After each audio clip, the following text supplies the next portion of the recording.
see here, Edgar?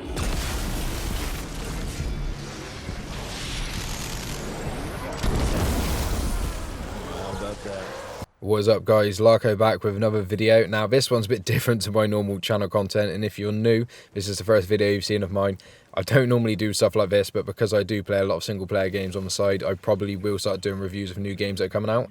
But anyway, this is my sort of overview, little bit of a review, and if it's worth your money, of Evil West. You play as Jesse, who's a vampire hunter. I don't know if a hunter is the right word, because you are technically hunting them out. And then obviously the world goes a bit tits up like it does with every other storyline, and you also end up fighting a lot of monsters as well. In this gameplay you can see a mix of, it'll be regular human enemies and monsters, and I think there's a couple vampires as well in this first clip at the end that turn into some sort of werewolf thing. I don't know, it was weird. This game is sort of come out of nowhere. I heard it on a podcast and I thought, you know what, this sounds like my cup of tea, and the game so far is turned out amazing. There's very little issues. Flying Wild Hog already released the first patch as well after a week of it being out. In this game, I don't know, artistically it looks amazing, performance wise it runs amazing. I mean, I'm using DLSS on quality in 4040p. With 3070 Ti I'm getting anywhere from 170 to 260 frames, and that's on absolutely like max settings. This game runs amazingly, combat's amazing. It kind of, people have been sort of saying this is a bit like an old gen game, like an Xbox 360, PlayStation 2, PlayStation 3, where it's very linear. You just follow a straight path, you play the campaign, and that's that. But it is a little bit more than that. And normally if games that have been coming out, especially like the last year, I've really sort of just lost all attention to them. Like my attention span has been, you know, I'll probably play a game for like a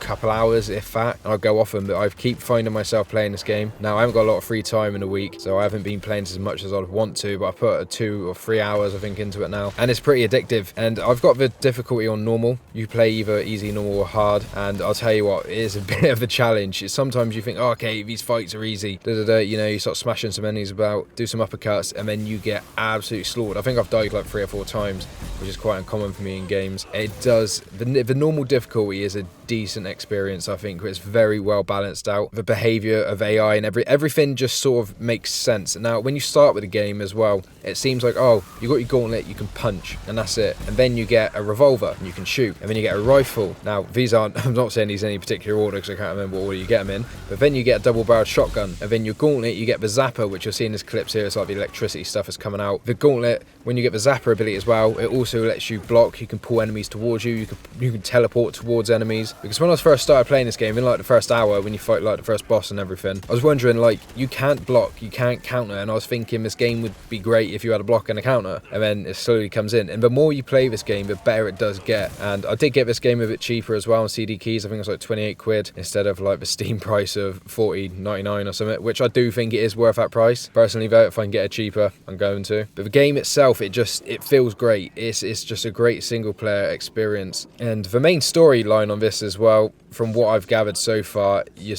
a vampire hunter. Everything goes a bit tits up. The vampires, obviously, there's a main bad guy, a villain, and you're working through to bring them down, essentially. There's lots of boss fights and stuff in this game, and yeah, genuinely, the more you play this game, better it gets. And I've tried not to put any spoilers in this gameplay. I've just sort of tried to do like the first hour or 2 of the game, just so you can sort of see all the sort of different sort of versatile options you have when it comes to combat, because I think the combat in this game is really strong.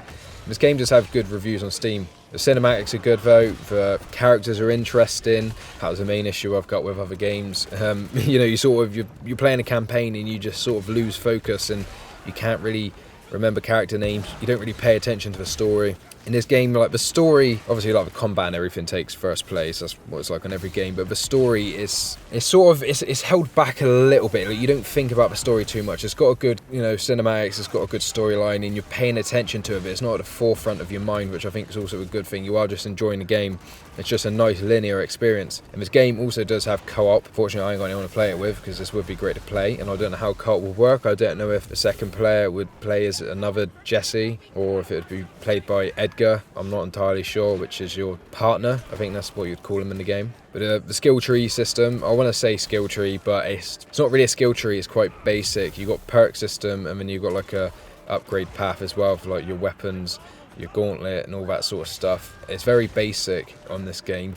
but it's kind of nice. It's kind of nice not to have this sort of massive open world, dragged out experience of like, you know, you feel like it feel like the world's empty. You feel like there's so many skill tree options that it's just a pain in the ass. This game's it is linear. It's linear and it's good. It's kind of refreshing, to be honest, but yeah. Overall, I would recommend this game for anyone just wanting a nice standard linear experience. It's super gory, the combat's nice. It's easy to get stuck into. It's got great performance. It's lovely. Yeah, this is definitely worth your money. But again, do go onto a site like CD Keys or something where you can get the key cheaper. Obviously, developers deserve your money, but at the same time, if you can get it 12 quid cheaper, I would. So yeah, if you enjoyed the video, please leave a like, comment, and subscribe.